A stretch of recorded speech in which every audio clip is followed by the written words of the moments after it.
The Russian president says his country's relations with the United States are at their lowest point in recent years. In an interview with NBC News, Vladimir Putin said he hoped his U.S. counterpart Joe Biden will be less impulsive than his predecessor Donald Trump. Putin described Biden as a career politician who he can work with.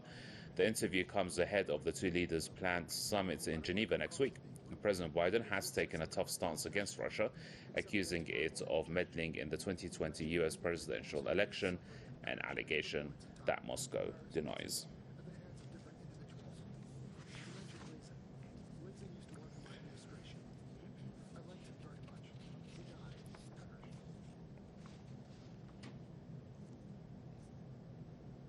Jason Unruhe is a political commentator joining us out of Ontario for more analysis on this. Jason, welcome.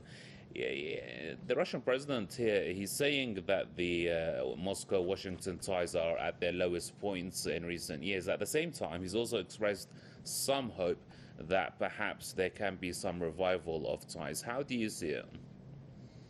Well, I think that we're looking at a situation where they very much are at a low time. I mean, we already have this summit in Geneva coming up soon, and just recently Biden referred to Putin as a murderer. Well, that's kind of an awkward conversation to have afterwards as somebody who, it's like it's saying nice things in one hand and then turning around and saying them in the other. I mean, that's a pretty serious accusation to make. And no doubt the United States believes it, but it's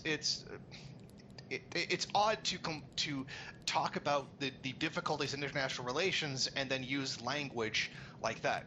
Now, what we're looking at is a situation where this is largely to do with spheres of influence. Now, the United States does see Russia and China as competitors against them.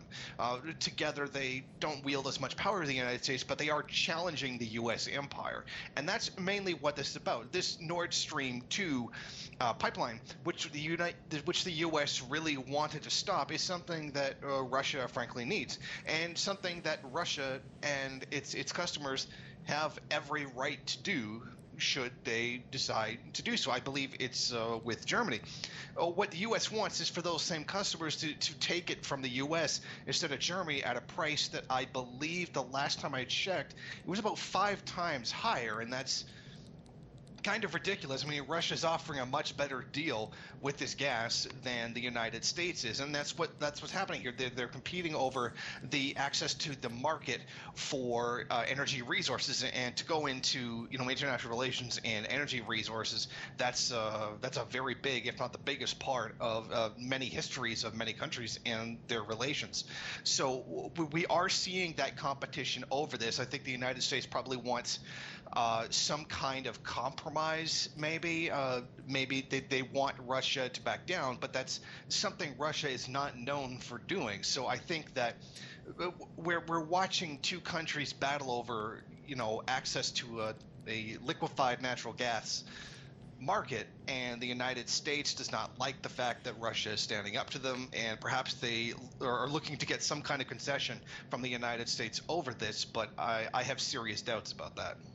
So essentially, Jason, you're saying that the bone of the contention here, the bone of the issue of the problem is the more economic than political, and it's more to do with the energy markets. But the Nord Stream 2 pipeline also serves America's European allies, and perhaps that can be something that America or Washington doesn't like.